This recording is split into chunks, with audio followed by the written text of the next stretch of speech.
सुनते कानो।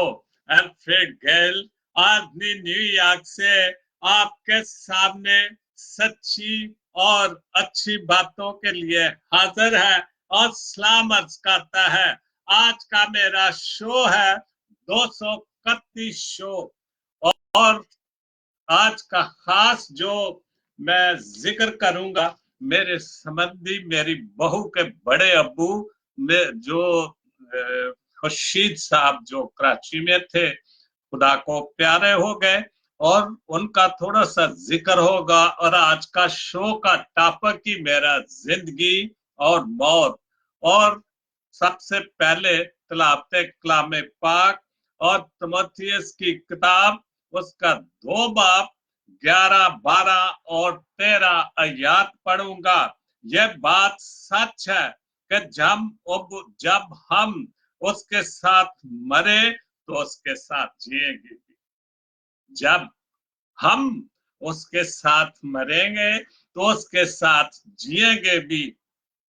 अगर हम दुख सहेंगे तो उसके साथ बादशाही भी करेंगे। अगर हम उसका इनकार करेंगे तो वो भी हमारा इनकार करेगा। अगर हम बेवफा हो जाएंगे तो भी वो वफादार रहेगा। अगर हम बेवफा हो जाएंगे वो वफादार रहेगा, क्योंकि वो खुदा बाप है, खालिक और मालिक है। अगर हम बेवफा हो जाएंगे तो वो वफादार रहेगा, क्योंकि आप अपना इनकार नहीं कर सकता, क्योंकि खुदा बाप अपना आप इनकार नहीं कर सकता। आज के मीठे और जिंदा कलाम के पढ़े और सुने जाने पर खुदावंद आपको बड़ी बरकत बख्शे। आमीन। तो आज का मैं जो शो शुरू करता हूं, तो आज के जो मेरे शो में शायर हजरात हैं वो हैं सैमसन वारिस गिल साहब, यूनस होतरा साहब, आसफ गिल पेरिस से और आरफ नकीब साहब कराची से। तो जैसे मैंने शुरू में बताया कि मेरे बड़े संबंधी खुर्शीद भट्टी साहब जो मेरी बहू के बड़े अब्बू है, वो कल वफात पा गए पाकिस्तान में। उनके लिए खास दुआ है, उनके खानदान के लिए, कि खुदा बाप उनको सब्र अय्यूब अता करे। क्योंकि जब भी किसी का वक्त आ जाता है, चाहे वो बड़ा है चाहे वो छोटा है, वो चूंकि जिंदगी और मौत का मालिक है, वो जरूर उसको बुला लेता है, अपने पास बुला लेता है, क्योंकि हम उसकी बादशाही में दाखिल होंगे और यही हमारी आखिरत है। क्योंकि हमें हर हाल में जो इस दुनिया में आया है उसको इस दुनिया से वापस उसी जगह जाना है जहां से वो आया है। तो मेरे खानदान के साथ बहुत बहुत अफसोस।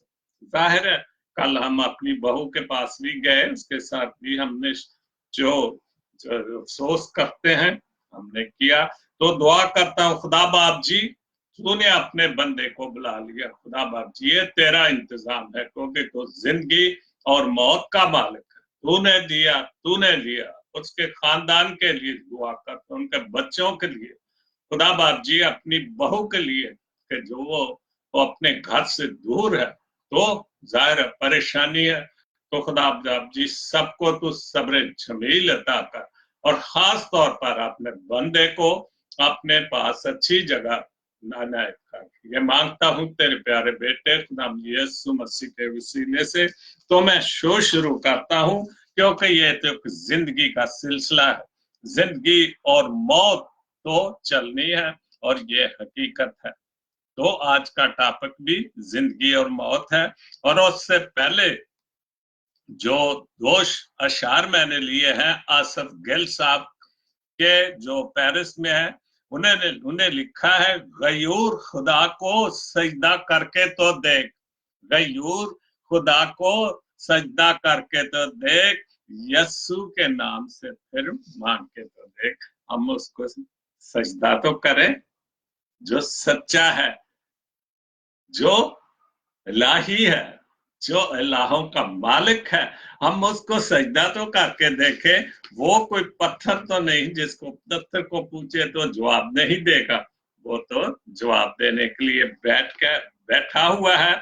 यस्सु के नाम से फिर मांग के तो देख। हम उसके नाम से मांगे। जब हम दुआ करते हैं खुदा बाप से तो कहते हैं खुदा बाप जी तू हमारी दुआ को सुन।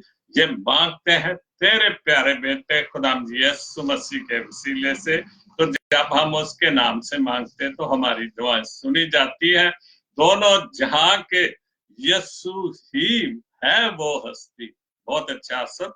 दोनों जहां की यीशु ही है हस्ती। उसकी मोहब्बत को आजमा के तो देख। जो उसने वादे किए उसकी मोहब्बत, उससे बड़ी क्या मोहब्बत। उसने तो अपनी मोहब्बत का सबूत दे दिया कि अपनी जान सूली पर देकर हमें निजात याफ्ता लोगों में शामिल कर दिया। उसने तो अपना वादा पूरा कर दिया। अब हमें हर हाल में हम उसकी मोहब्बत को आजमा के तो देखें, लेकिन सच्चे दिल से। ये नहीं कि आम दुनियादारी के, क्योंकि वो तो दिल और गुर्दों को राजों को जानने वाला है। इस वजह से तो उसके बाद जैसे मैंने बताया है आज का टॉपिक जिंदगी और मौत। समरीन रशीद साहब कराची से लिखती हैं, एक कब्र पर लिखा था, एक कब्र पर लिखा था किसी को क्या इल्जाम दूं, जिंदगी में सताने वाले भी अपने थे और दफनाने वाले भी अपने ही थे। इसमें कोई शक नहीं, क्योंकि जिंदगी इसी का नाम है। क्योंकि हम जब इस दुनिया में रहते हैं, जिस मुआशरे में रहते हैं, जहां भी रहते हैं, ये सताने वाले भी कम नहीं है, इल्जाम देने वाले भी कम नहीं है, और आपसे बातों में तो मोहब्बत करने वाले, लेकिन आपके पीछे पीठ पीछे नफरतें करने वाले भी हैं। लेकिन जब जिंदगी में सताने वाले भी अपने थे और दफनाने वाले भी अपने थे। जाहिर है जब जैसे खुर्शीद साहब चले गए, उनके दोस्त यार और जितने लोग भी, रिश्तेदार, बच्चे, पोते पोतियां, बहुत बहुत कुछ उन्होंने देखा। 92 93 की उम्र पाई उन्होंने, जिंदगी में बहुत कुछ देखा। तो जाहिर है उनको सारे दफनाने तो आज जाएंगे, चाहे उनके दोस्त अहबाब थे, चाहे वो सताने वाले थे, चाहे नहीं थे। क्योंकि जब इंसान मर जाता है, खुदा के पास चला जाता है, तो फिर हर कोई अफसोस करता है। उसके बाद सलामत भट्टी, कल मैंने ये शेर पढ़ा, मुझे बहुत अच्छा। मुझे पंजाबी पढ़ना और पंजाबी गाना बहुत मजा आता है, क्योंकि पंजाबी एक अपना ही लहजा है, क्योंकि हम पंजाबी हैं और गांव के रहने वाले हैं। तो सलामत भट्टी ने एक शेर डाला, वारिस शाह असा भी एक दिन टुर जाना है।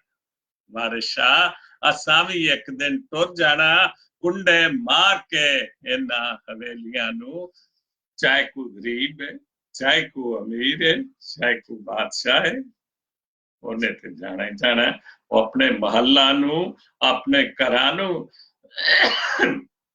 ਹਵੇਲੀਆਂ ਨੂੰ ਕੁੰਡੀਆਂ ਵੱਜ ਜਾਣੀਆਂ ਨੇ। ਕਿਉਂਕਿ ਕੁੰਡੀਆਂ ਇਸ ਲਈ ਵੱਜ ਜਾਣੀਆਂ ਨੇ ਕਿਉਂਕਿ ਉਹ ਸਾਰੀ, ਕਿਉਂਕਿ ਉਹ ਇਸ ਦੁਨੀਆ ਤੋਂ ਜਾ ਰਿਹਾ ਹੁੰਦਾ और वापस ਉਹਨੇ ਇੱਥੇ ਨਹੀਂ ਆਉਣਾ। वापस ਉਹ ਉੱਤੇ चला गया जिथों आया सी, अपने असली खालक के कोड। उसके बाद रहीला वसीम साहब जो अदनी में है, उन्होंने एक बहुत अच्छी पोस्ट डाली, चीजों की अहमियत नहीं होती, वो कभी भी मिल ही जाती है। सिर्फ इंसान हैं जिनका कोई नेमत बदल नहीं होता, वो दोबारा कभी नहीं आता। बिल्कुल, चीजें तो कितनी महंगी से महंगी चीजें हो, कितनी सस्ती से सस्ती चीजें हो, वो तो हमें मिल जाती हैं। देर से मिले जल्दी मिले, वो तो मिल जाती है। लेकिन इंसान एक ऐसी चीज है कि जब वो चला जाता है हाल के हकीकी के पास, फिर वो वापस नहीं आ सकता। या हम किसी भी इंसान को खो देते हैं, किसी भी अपनी नलायकियों, बेवकूफियों या बेवफाइयों की वजह से हम उसको खो देते हैं, तो फिर वो हमको मिलना उसका बहुत मुश्किल हो जाता है। तो यही बात वसीम रहीला कह रही कि इंसान जब खो जाते हैं वो मिलना बहुत मुश्किल बात है। उसके बाद समरीन रशीद, खुदा कभी आपको तन्हा नहीं छोड़े। बिल्कुल सच्ची बात है। खुदा को हम छोड़ देंगे, लेकिन छोड़ देते हैं, हम पीछे हट जाते हैं, लेकिन खुदा हमें कभी भी तन्हा नहीं छोड़ता, अकेला नहीं छोड़ता। ना इस दुनिया में, जब ऊपर जाएंगे तो ऊपर तो फिर क्या ही बात है, वो तो उसकी हुकूमत, उसकी बादशाह में जब दाखिल होंगे तो फिर हम अकेले कैसे रहे होंगे, कैसे अकेले रहेंगे। उसके बाद सलामत भट्टी, ये भी बहुत अच्छी पोस्ट है। सुना बहुत बारिश है, सुना सुना बहुत बारिश है तुम्हारे शहर में, सुनो ज्यादा भीगना मत, अगर धुल गई सारी गलत फहमियां तो बहुत याद आ।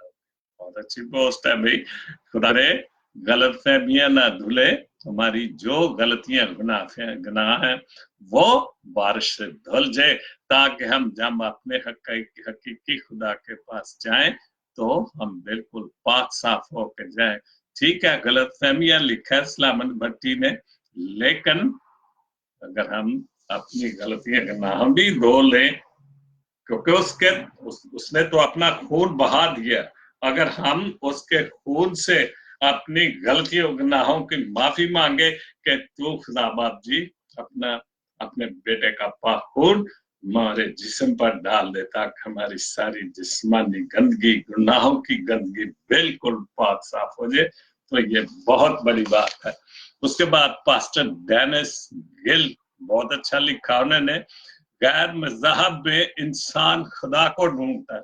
बिल्कुल गैर मजहब में इंसान खुदा को ढूंढता है, लेकिन मसीहत में यस्सु अल मसीह खोए हुए को ढूंढता है ताकि उन्हें निजात दे। क्या बात, बहुत अच्छी पास्टर डेनिस के, जो गैर मजहब है वो खुदा को ढूंढता है, लेकिन मसीहत में ऐसा नहीं है, क्योंकि यस्सु मसीह खुद आया हमने ढूंढने के लिए और उसने हमें ढूंढा। और अभी भी वो लेकिन मसीहत में यस्सु अल मसीह खोए हुओं को ढूंढता है ताकि उन्हें निजात दे। जैसे उसने अपने वो एक भेड़ की मिसाल ली कि मैं 99 भेड़ों को छोड़कर उससे खोई हुई भेड़ के पीछे जाऊंगा ताकि उसको वो मुझे मिल जाए, और वो ढूंढता है और मिल जाती है। तो फिर ऐसे ही ये सारी बातें तमसीलों में इसलिए बताई गई कि हम इनको समझ सके कि वो इसी तरह उस एक भेड़ की तरह हम गुनाहगारों को ढूंढता है ताकि हम उसके पास माफी मांगे और हम निजात याफ्ता लोगों में शामिल हो जाए।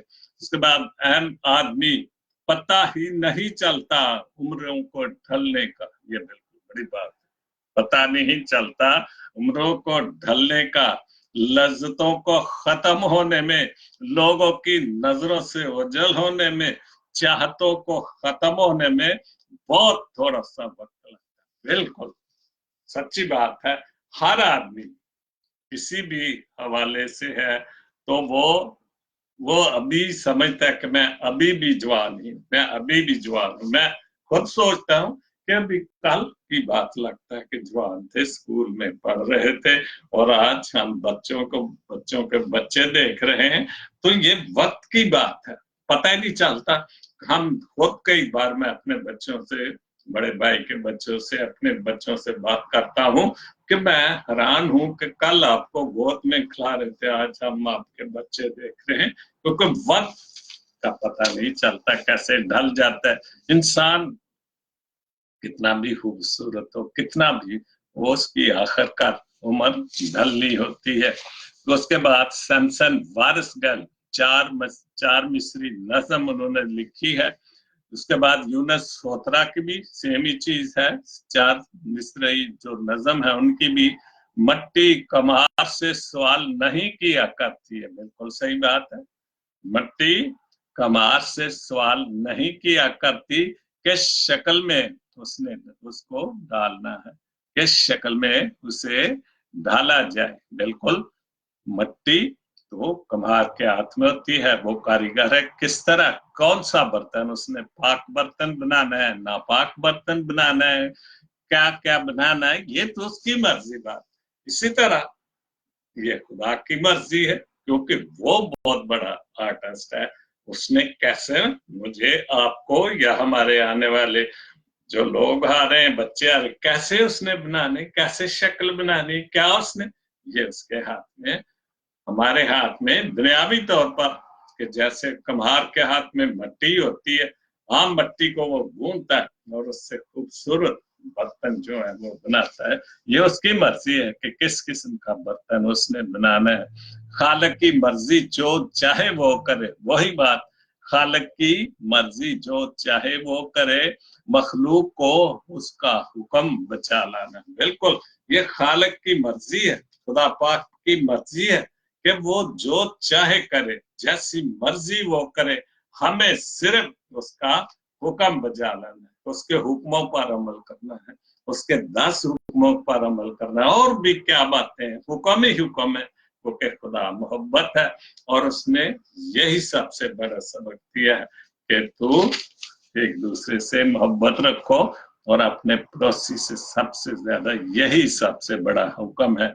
उसके बाद यूनुस फ्रांसिस सोतरा साहब, हिकमत जरूरी है सकरात, सकरातियत के लिए, सकरात से सकरातियत लिखा है उन्होंने, हिकमत जरूरी है सकरातियत के लिए, महज जहर पी लेना ही काफी नहीं होता। क्या बात, महज जहर पी लेना ही काफी नहीं होता, बार बार माफ करना हुक्म इलाही सही, लेकिन बार बार माफ करना हुक्म इलाही सही, लेकिन हर गुनाह लेकिन काबिल माफी नहीं होता। बिल्कुल, वो जानता है कि उसने कौन सा हमारा गुनाह, गुनाह कबीरा है, क्या गुनाह है। जरूरी नहीं, जैसे यूनुस साहब सोतरा साहब ने लिखा, हर गुनाह लेकिन काबिल माफी नहीं होता। हम दुनियावी तौर पर भी चलो इसको ले लेते हैं कि अगर हम दुनियावी तौर पर छोटी मोटी गलतियां तो कई माफ, हम दोस्त जीज रिश्तेदार, लेकिन कई गलतियां ऐसी होती है कि जिनको माफ करना कुछ जरूरी नहीं। और खुदा बाप तो हर चीज को देखने वाला कादर मुतलक है, ये उसके बस की बात है। जैसे मखलूक को उसका हुक्म है बजा लेना, हमें तो उसका हुक्म बजा लेना है, उसकी हर चीज को मानना है, उसकी मर्जी कि हमारी हर गलती को माफ करे या ना करे, वो तो खालिक और मालिक है। उसके बाद शाबाज नहार, खूबसूरत चेहरा बूढ़ा हो जाता है, ये पहले भी ऐसी एक पोस्ट पढ़ी मैंने, खूबसूरत चेहरा बूढ़ा हो जाता है, और कशिश जिस्म भी एक दिन ढल जाता है, लेकिन ये सबसे बड़ी बात लेकिन एक अच्छा इंसान हमेशा अच्छा इंसान ही रहता है। बिल्कुल, आपकी इंसानियत, आप कैसे थे इस दुनिया में, आपने क्या कुछ किया इस दुनिया में, आपका अच्छापन, आप खुदा को प्यारे हो जाते। कोई भी, मैं हूं, आप है, किसी ने जाना तो सब है। जैसे मैंने आज का टॉपिक की जिंदगी और मौत है, मेरे भाई, बड़े भाई खुर्शीद साहब जो मेरे संबंधी हैं, कराची में चले गए, तो उन्होंने तो जाना ही जाना है, लेकिन दुनिया मुझे और आपको या जो भी चला जाता है किस हवाले से याद रखेगी, अगर हम अच्छे इंसान हैं। लेकिन एक अच्छे इंसान को हमेशा अच्छा इंसान ही रहता है, चाहे वो चला जाए।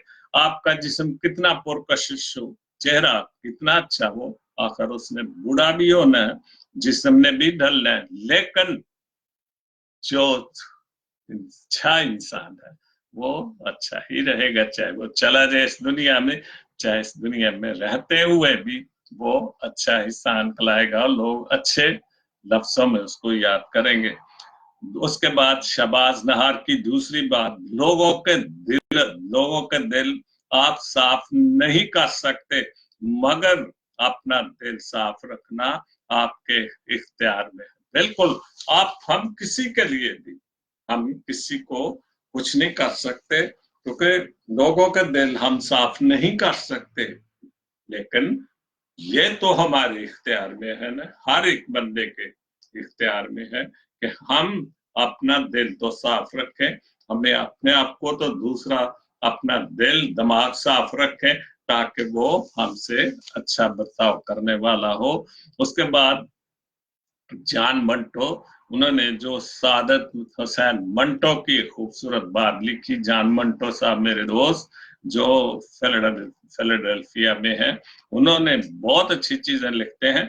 जमाने के जिस दौर से हम इस वक्त गुजर रहे हैं, जमाने के जिस दौर से हम इस वक्त गुजर रहे हैं, अगर आप इससे ना वाकफ हैं तो मेरे अफसाने पढ़िए। जान सादत जान मंटो के जो अफसाने हैं वो बहुत मशहूर है। तो उन्होंने लिखा है कि जमाने के जिस दौर से हम इस वक्त गुजर रहे हैं, अगर आप इससे ना वाकफ हैं तो मेरे अफसाने पढ़िए। तो उनके अफसाने मशहूर है मंटो साहब के। अगर आप इन अफसानों को बर्दाश्त नहीं कर सकते, अगर आप इन अफसानों को बर्दाश्त नहीं कर सकते, तो इसका मतलब है कि ये जमाना नाकाबिले बर्दाश्त है। मुझ में जो बुराइयां हैं वो इस अहद की बुराइयां हैं। बहुत अच्छा, सादत सैन मंटो के अफसाने तो मशहूर हो, बहुत साफ सुथरा सच्चा इंसान, और इसी वजह से वो कहता है कि मेरे अहद की जो बुराइयां, इसका मतलब आप मेरे अफसाने पढ़िए और फिर आपको पता चल जाएगा कि क्या है। तो तो इसका मतलब है कि जमाना नाकाबिले बर्दाश्त है। बिल्कुल, ये तो जमाना जो गुजर रहा है जिस साल में, ये तो जानते ही है हम सब। उसके बाद आसफ गिल पेरिस से, बहुत अच्छा नौजवान शायर, बहुत अच्छा लिखता, उसने पंजाबी नज़म लिखी, सजदे कर कर थक दे नहीं, सच्ची गल है, सजदे कर कर थकदे नहीं, मैल दिलां चों कढदे नहीं, ये सच्ची गल है। सी खुदा खुदा करने, सजदे करने हैं। या मैं दूसरे हवाले ने कहा अपने मुस्लिम भाइयों के हवाले नाल भी कि 5 टाइम नमाज करने, असी भी मसीह भाई भैन भाई भी जो भी साडे कोलों, लेकिन असी अपने दिल नूं साफ नहीं करिए ते साडियां दुआवां साडियां मिन्नतां उदों ही पूरियां होणियां ने ਜਦੋਂ ਅਸੀਂ ਇੱਕ ਦੂਸਰੇ ਲਈ ਵੀ ਦਿਲ ਸਾਫ਼ ਕਰੀਏ। ਜਦੋਂ ਅਸੀਂ ਇੱਕ ਦੂਸਰੇ ਲਈ ਨਹੀਂ ਦਿਲ ਸਾਫ਼ ਕਰਦੇ ਤੇ ਆਪਣੇ ਖੁਦਾ ਲਈ ਕਿਵੇਂ ਦਿਲ ਸਾਫ਼ ਕਰ ਸਕਨੇ, ਕਿਉਂਕਿ ਉਹ ਤਾਂ ਦਿਲਾਂ ਤੇ ਗੁਰਦਿਆਂ ਨੂੰ ਜਾਣਨ ਵਾਲਾ ਹੈ ਕਿ ਸਾਡਾ ਦਿਲ ਕਿੰਨਾ ਕੁ ਇਸ ਦੁਨੀਆ ਲਈ, ਆਪਣੇ ਲੋਕਾਂ ਲਈ ਜਾਂ ਉਹਦੇ ਵਾਸਤੇ ਕਿੰਨਾ ਕੁ ਸਾਫ਼ ਹੈ। ਹਰ ਕੋਈ ਦੌੜਦਾ ਪੈਸੇ ਵੱਲ, ਅੱਜ ਕੱਲ ਦੀ ਦੌੜ ਹੀ ਪੈਸੇ ਦੀ ਹੈ। हर कोई दौड़दा है पैसे वाल, सच्चे राम नूं लभदे नहीं, पैसे नूं लभ रहे हैं। चाहे किस तरह भी हेरा फेरी करके जो मर्जी करिए, पैसे दी दौड़ है, नफ्स दी दौड़ है, अमीर होण दी दौड़ है। लेकिन असी सच्चे रब लई नहीं नसते कि जेड़ा सानू हर चीज दे सकता, जेड़ा सानू किसी भी तरह किसी चीज की कमी नहीं आन देंदा।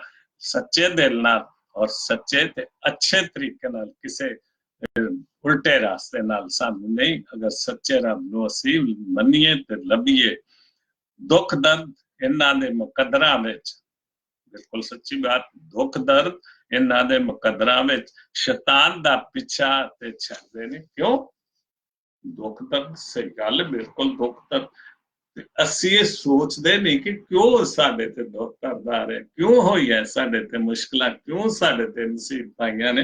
ਇਸ ਲਈ ਕਿ ਅਸੀਂ ਸ਼ੈਤਾਨ ਦਾ ਪਿੱਛਾ ਨਹੀਂ ਛੱਡਦੇ, तो शैतान ही सानू वरगलांदा ते ਅਸੀਂ खुदा तो पिछा हट जाने ते ਸਾਡੇ ਤੇ ਸਾਰੀਆਂ ਦੁੱਖ ਤਕਲੀਫਾਂ ਮੁਸੀਬਤਾਂ ਜਿਹੜੀਆਂ ਨੇ ਆਉਂਦੀਆਂ ਨੇ। ਸੱਚੇ ਰੱਬ ਨਾਲ ਯਾਰੀ ਲਾਲਾ ਆਸਫ, ਸੱਚੇ ਰੱਬ ਨਾਲ ਯਾਰੀ ਲਾਲਾ ਆਸਫ, जीवन दोबारा सा लभदा नहीं। बिल्कुल अज दा टॉपिक ही जिंदगी ते मौत है, ते सच्चे रब नाल असी यारी ला लीए ते फिर वो सानू सब कुछ मिल सकता है। लेकिन जेड़ा साथ चल रहा है वो चलता रहना। जदों ये साह बंद हो जाना है फिर कुछ नहीं मिलना। इसलिए हौसले खुदा के सारी जीवन दोबारा साह लभना नहीं। ये दोबारा साह जेड़ा चल रहा है ये दोबारा नहीं आना। जो इस शरीर चो इस जिस्म चो निकल जाना, रूह ने प्रवास कर जाना, तो फिर खत्म सब कुछ।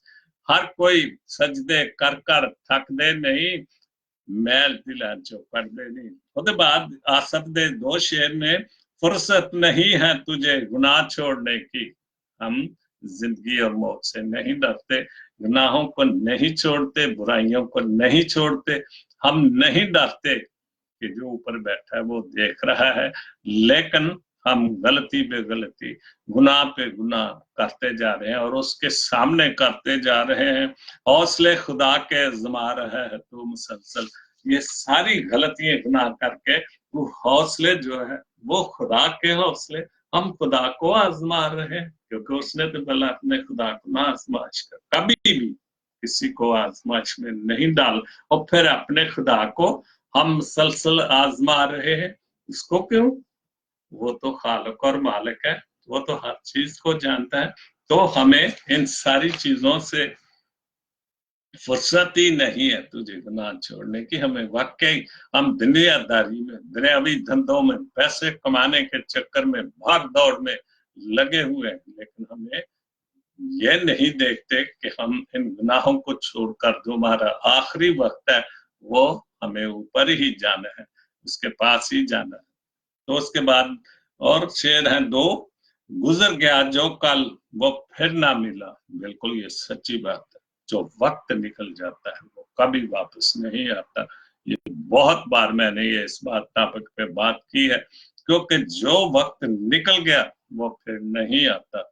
वक्त एक ऐसी चीज है, फिसला जो हाथ से वो पल वो फिर नहीं आता। जो एक अपने हाथ से एक पल निकल जाता है, फिसल जाता है, निकल जाता है, जो वक्त निकल जाता है वो फिर नहीं आता, क्योंकि ये अक्सर के गुजरा वक्त कभी भी नहीं आता। मैं इस उम्र में आ गया हूँ क्योंकि जो वक्त गुजर गया, मेरी जवानी गुजर गई, बचपना गुजर गया।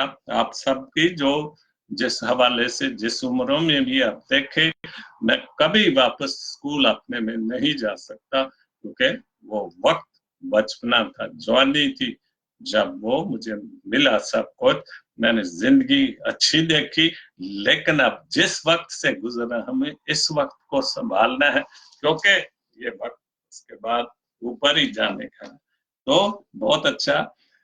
दूसरा शेर एक और है, दुनिया के रंग नराले हैं देखिए, दुनिया के रंग नराले हैं, खुदा के सिवाय कोई भी मिल कोई भी मिल ना मिला, खुदा के सिवा कोई भी ना मिला। दुनिया के बड़े रंग नराले हैं, जो उम्र सीधा लोग तो उन्होंने दुनिया के रंग देखे, क्या कुछ नहीं उन्होंने देखी। वो आखिरी वक्त में तो वो खामोश हो जाते, इसलिए कि उन्होंने हर चीज दुनिया की देख ली होती है, लेकिन वो खुदा के सिवा फिर कुछ नहीं रहता। अगर कोई चीज आखिर में हम सारे तजर्बे, सारी सब कुछ देखकर आखिर में हमें यही मिलता है कि खुदा ही खुदा है और खुदा के सिवा कोई भी नहीं। उसके बाद आरिफ परवेज नकीब साहब कराची से बहुत अच्छा लिख रहा, बहुत खूबसूरत लिखने वाले मेरे दोस्तों में। एक्चुअली तो ये दोस्त परवेज अमर का था, लेकिन जाहिर है कट्ठी महफिलें, कट्ठे बैठते थे, गजलें, बहुत कुछ होता था। बड़ा बहुत मजाकिया आदमी है। उसने लिखा है, किस गुनाह में है सुलगती सरजमीन।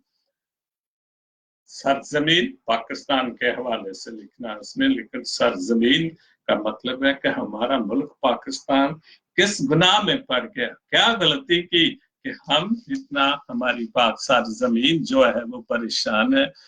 खुश बंजर पीली पड़ती सरजमीन, बिल्कुल वो जमीन जो सोना गलती थी आज वो बंजर हो रही है। क्यों पीली पड़ रही है? क्योंकि अब वो उनको वक्त नहीं है, वो पैसे के पीछे भाग रहे हैं। हालांकि हमारा मुल्क ज़राई मुल्क है और जमीन, क्या बात, बहुत कुछ, लेकिन हम उस तरफ तवज्जो नहीं देते।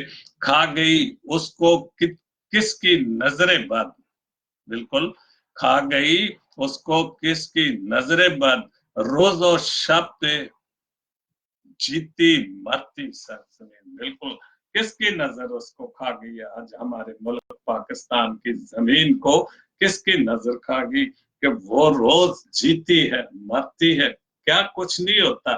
जरूरी ये सारे हवाला सर जमीन का जरूर है, लेकिन अब देखे हमारे मुल्क में क्या कुछ नहीं, कितने लोग कितनी मौतें। ऐसे ही साहिवाल का वाकया देख ले क्या हुआ, और अब सियासत हो रही है, खूब डट के सियासत हो रही है। ये है हमारी सरजमीन के साथ जो नाइंसाफी हो रही है। हर जुबान में भर गया है जहर सा, कोई शक नहीं इसमें, नफसा नफसी जहर हर एक में भर गया है अजब ये नाग जनती सरजमीन के, है अजब ये नाग जनती। ये जमीन जो सोना उगलती थी आज वहां से नाग जम रहे, नाग उगल नाग जम नाग पैदा हो रहे हैं। तो ये है हमारी सरजमीन, जो मोहब्बतों की सरजमीन, पाक सरजमीन। तो आज वहां पर जो है वो शैतान निकल रहे हैं उस सरजमीन से। बोझ है बारूद का सीने पे क्यों, बहुत अच्छा, बोझ है क्यों बारूद का सीने पे क्यों, पुरफगाह है नोहा करती सरजमीन। वो सरजमीन जितनी खूबसूरत, प्यार मोहब्बत, आज से 70 साल पहले जाए तो जब हिंदुस्तान था उसकी तो हम अपने बड़ों से बुजुर्गों से कहानियां ही सुनते थे कि बड़े जो खूबसूरत प्यार मोहब्बत था। हमारे घर में, मेरे निहाल के घर में बहुत बड़ी बैठक थी, मेरे मामू बड़े थे, विलियम पॉल, सब लोग सारे गाते थे सास। तो दो निशान दीवार में पड़े हुए थे, तो मेरी नानी नाना अक्सर बताते थे कि ये जो दो निशान है, जब पार्टीशन हुई थी तो दो जो हमारे खानदानी दोस्ती सिखों के साथ, उन्होंने जाते वक्त ये दो गोलियां मारी थी कि बेबे जो उस वक्त का मां को या बुजुर्ग, बेबे ए दो निशान जेडे ने ये तेनू साडी याद रखणगे, असा अपनी अखियां ना निशान। फिर वो मेरी नानी ने उसको मट्टी से ऐसे गोल कर दिया था और याद थी कि ये मोहब्बत की निशानी है। तो ये निशानियां थी उस वक्त, लेकिन आज वो जमीन नोह करती रोती है कि क्या हो गया हमारी सरजमीन को, मोहब्बत कहाँ से चली गई, प्यार कहाँ से चला गया। ये सारी बातें अब भूल गई हमारे पाकिस्तान की सरजमीन, हमारे पाकिस्तान के लोग। जुर्म कैसा मुझसे सरजद हो गया, जुर्म कैसा मुझसे सरजद हो गया, पूछती है सहमी डरती सरजमीन। बहुत अच्छे आरफ ने की, बहुत अच्छे। जमीन हम लोग सहमे डरते हैं कि ये क्या हो गया है, हमारी सरजमीन को क्या हो गया जो सहमी हुई, कैसा हमसे गुनाह हो गया। जमीन अपने पाकिस्तान की सरजमीन को, पाकिस्तान के लोगों को क्या हो गया कि जो डरे हुए हैं, सहमे हुए, नोचते हैं शुरफा जरदार सब। ये समझने वाली बात है, समझते नोचते हैं सुरफा जरदार, सुरफा से शरीफ, फैमिली में कहूंगा पता नहीं, वो शुरफा तो अमीर को भी कहते हैं, लेकिन जमा मेरे ख्याल शरीफों की कर दी उसने। तो नोचते हैं शुरफा शरीफ, शरीफ खानदान के मुतल्लिक, और जरदार जरदारी खानदान, नोचते हैं सब शरीफ और जरदारी सब। मर रही है सर पटकती सरजमीन, हमारी सरजमीन सर पटक रही, नोच रही है कि ये कैसे खानदान है, कैसे लोग आगे जो मुझे नोच नोच के खा रहे हैं। लेकिन हमारे मुल्क की सरजमीन की क्या बात है कि वो फिर भी पैदावार देती है और गरीब लोग खा रहे हैं। लेकिन अगर इन लोगों का बस चले तो ये मुल्क को बेच दे, बेच के खा जाए, तो उसमें कमी भी नहीं रहने दी उन्होंने कोई भी। जो कुछ वो कर सकते थे, जो प्रॉपर्टियां, जो मिले, जो कुछ बना सकते थे, प्लाजे उन्होंने बाहर के मुल्कों में बनाए। तो ये है, तो हमारी सरजमीन कैसे खुश होगी।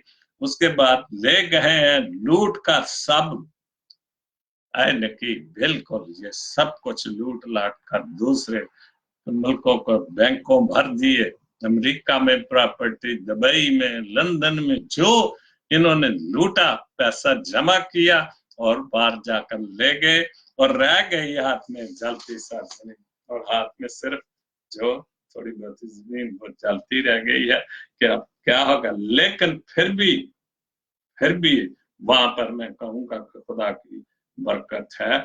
आज भी लोग सीधे हो जाए, गरीब आदमी को रोटी मिलनी शुरू हो जाए, जो सरजमीन में हल चलाते हैं, तो किसी चीज की कमी नहीं रहेगी। बहुत अच्छा आरफ नकीब, किस गुनाह में है सुलगती सरजमीन, खुश्क बंजर पीली पड़ती सरजमीन। उसके बाद आसफ गिल के चंद अशार हैं, ये पेरिस में आरफ गिल अपने आप को आला तरीन आर्टिस्ट यानी खुदा के हाथों में सौंप दो, तो वो आपको अपनी खिदमत के मर्द खुदा बना देगा। ये आसफ गिल कह रहे हैं कि हम उस आर्टिस्ट के जिसने मुझे और आपको बनाए, खूबसूरत चेहरे बनाए, उस मट्टी को उसने गूंदा, उसमें से खूबसूरत इंसान निकला, और उसको उसने सांस रोक दिया, और हम चलते फिरते नजर आ रहे हैं। तो वो आर्टिस्ट, ऐसे बड़ा आर्टिस्ट कौन है कि जिसने कुल दुनिया को ऐसी खूबसूरतियां पैदा कर दी हैं। तो मैं सौंप दूं हाथों में, तो सौंप दूं, वो आपको अपनी खिदमत के मर्द खुदा बना देगा। बिल्कुल वो बना सकते, क्योंकि तो वो खालिक और मालिक है। ये तो तहरीर थी, उसके 2 शेर हैं। ईसाई से सही होने की जरूरत है, बहुत बड़ी बात। ईसाई से सही होने की जरूरत है, ईसाई से मसीह होने की जरूरत है। ईसाई तो एक लफ्ज कैसे चला ये नहीं पता, लेकिन ये कहते हैं कि बाइबल में ईसा नाम का कोई लफ्ज नहीं है, तो है बिल्कुल ठीक बात। लेकिन मसीही होने का हम शोर करते, लेकिन सच्चे मसीही होने की बात कर रहा है असर। सही से मसीह की होने की जरूरत है, सही से ईसाई से सही होने की जरूरत है, और सही से मसीही अल मसीह से मसीह, जिसने हमें मसीह होने का शरफ बख्शा, हमें सच्चे मसीही होने की जरूरत है। वक्त को अब भी गनीमत जान जाओ सब, वक्त को अब भी गनीमत जान जाओ सब, अब यस्सु की गवाही देने की जरूरत। क्या बात, बहुत खूबसूरत बात। वक्त की अब वक्त को अब भी गनीमत है जान जाओ सब, अब यस्सु मसीह की गवाही देने की जरूरत है।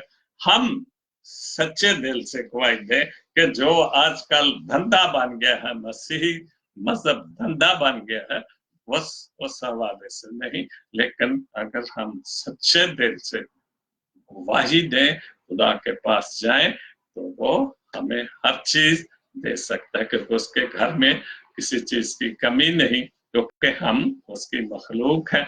और उसका वादा कि मेरा कोई बंदा भी, शेर के बच्चे तो भूखे रह सकते हैं, लेकिन मेरी मखलूक कभी भी भूखी नहीं रह सकती। तो हम क्यों गलत रास्तों पर चलते हैं, हम क्यों अपनी सरजमीन को गलत इस्तेमाल करते हैं, हम क्यों अपने लोगों को कत्ल करते हैं पैसे की खातिर, क्यों हम इतनी बुराइयां जो आने वाली नस्लों के लिए बना दी हैं, पैदा कर दी हैं। क्योंकि आने वाली नस्लें नहीं, बल्कि मौजूदा नस्लें भी सब सिर्फ यही कुछ कर रही है कि जो हमारे बड़े कर रहे थे, क्योंकि हम आने वाली नस्लों के लिए नहीं देख रहे, हम सिर्फ अपनी जात के लिए देख रहे हैं।